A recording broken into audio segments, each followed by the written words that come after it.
આ વિડીયોમાં તમે જોશો કુળદેવી માં ચામુંડાના પરચા ભાગ 13, જેમાં વીરેન પહોંચે છે મનપુર ગામમાં, જ્યાં એક અજાણી શક્તિ લોકોના મનને કાબૂમાં લઈ રહી હતી. શું છે મનનો રાજા? કેમ લોકો અચાનક ગુસ્સે થઈ જાય છે? શું વીરેન આ મનની શક્તિને હરાવી શકશે? આ સંપૂર્ણ વાર્તા તમને બતાવશે કે મન પર કાબુ રાખવો કેટલી મોટી શક્તિ છે. તો મિત્રો, જોવાનું ચૂકતા નહીં. શરૂ કરીએ છીએ આજની નવી સ્ટોરી. વીરેન હવે આત્મજ્ઞાન પ્રાપ્ત કરી ચૂક્યો હતો. તે હવે બહારની દુનિયા નહીં પણ લોકોના અંદરના અંધકારને ઓળખતો થયો હતો. પણ હવે તેની સામે આવવાની હતી એક એવી શક્તિ જે માનવ હૃદયને નિયંત્રિત કરતી હતી. અજાણ્યો ગામ મનપુર. એક દિવસ વીરેન એક નવા ગામમાં પહોંચ્યો. આ ગામનું નામ હતું મનપુર. અહીં બધું સામાન્ય લાગતું હતું. લોકો કામ કરતા હતા, જીવન ચાલતું હતું. પણ વીરેનને અંદરથી લાગ્યું અહીં કંઈ ખોટું થાય છે. અજીબ વર્તન. વીરેન ગામમાં ફરતો હતો. તેને લાગ્યું લોકો અચાનક ગુસ્સે થઈ જાય છે. નાની વાતમાં ઝઘડા થાય છે. કોઈ શાંતિ નથી. એક માણસ બોલ્યો, મને ખબર નથી કેમ પણ મને ગુસ્સો રોકતો નથી. ગુસ્સાની પાછળનું રહસ્ય. વીરેન એક વૃદ્ધ સાધુને મળ્યો. સાધુ બોલ્યા, આ ગામ પર એક મન શક્તિનો પ્રભાવ છે. એક અદૃશ્ય શક્તિ લોકોના મનને કાબૂમાં લઈ રહી છે. વીરેન ચોંકી ગયો.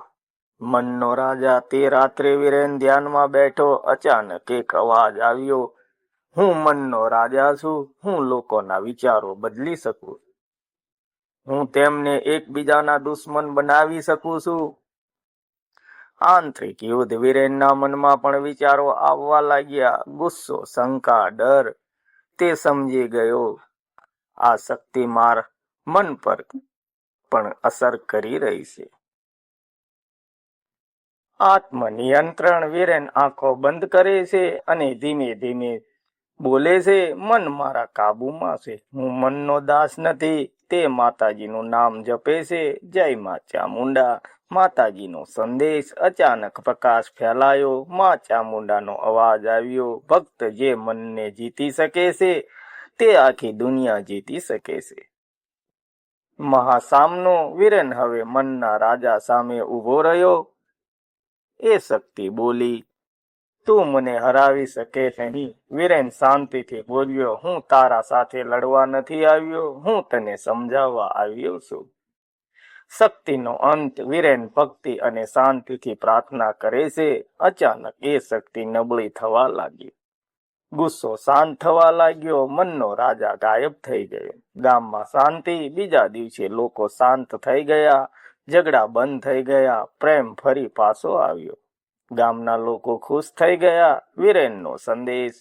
વીરેન બોલ્યો, અસલી દુશ્મન બહાર નથી, તે આપણા મનમાં છે. મિત્રો, શિક્ષા. મન પર કાબુ રાખવો સૌથી મોટી જીત છે. ગુસ્સો અને શંકા અંધકાર છે. મા ચામુંડા ભક્તને મનની શાંતિ આપે છે. મિત્રો, સ્ટોરી સારી લાગી હોય તો લાઈક, કમેન્ટ, શેર કરવાનું ભૂલતા નહીં. મળીશું બીજા વિડીયોમાં. ત્યાં સુધી સૌને જય માતાજી. મિત્રો, ભાગ 14માં તમારું સ્વાગત કરું છું.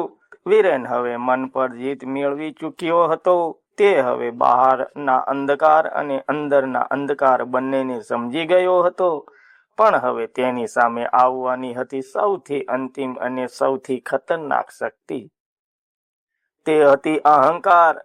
શાંતિમાં છુપાયેલું તોફાન. મનપુર ગામમાં શાંતિ પછી આવી ગઈ હતી.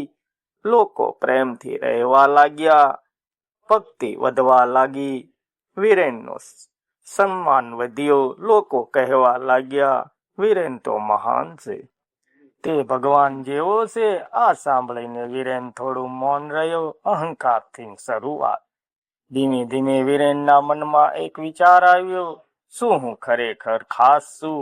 આ એક નાનો વિચાર હતો, પણ એ જ સૌથી મોટો ખતરો હતો. માતાજીનો સંકેત. તે રાત્રે વીરેનને સપનું આવ્યું. મા ચામુંડા બોલ્યા, ભક્ત, તું અત્યાર સુધી બધી પરીક્ષા પાસ કરી, પણ હવે સૌથી મોટી પરીક્ષા છે પોતાના હું પર જીત. અહંકારનો અવતાર. બીજા દિવસે વીરેન એકલો બેઠો હતો. અચાનક તેની સામે એક સ્વરૂપ દેખાયું. એ તેની જેમ જ દેખાતું હતું, પણ તેની આંખોમાં ગૌરવ અને અહંકાર હતો. એ બોલ્યો, તું મહાન છે, તું બધાથી અલગ છે. આંતરિક સંઘર્ષ.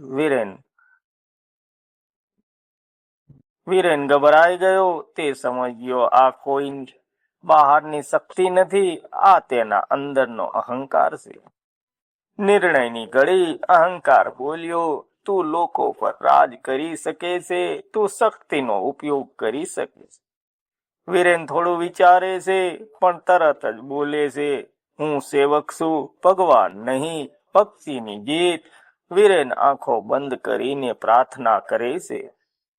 માં ચામુંડાનો અવાજ આવ્યો, જે અહંકાર છોડે છે તે જ સાચો ભક્ત છે. અહંકારનો અંત. અચાનક એ અહંકારનું સ્વરૂપ તૂટી ગયું. ગૌરવ ગાયબ થઈ ગયો. મન શાંત થઈ ગયું.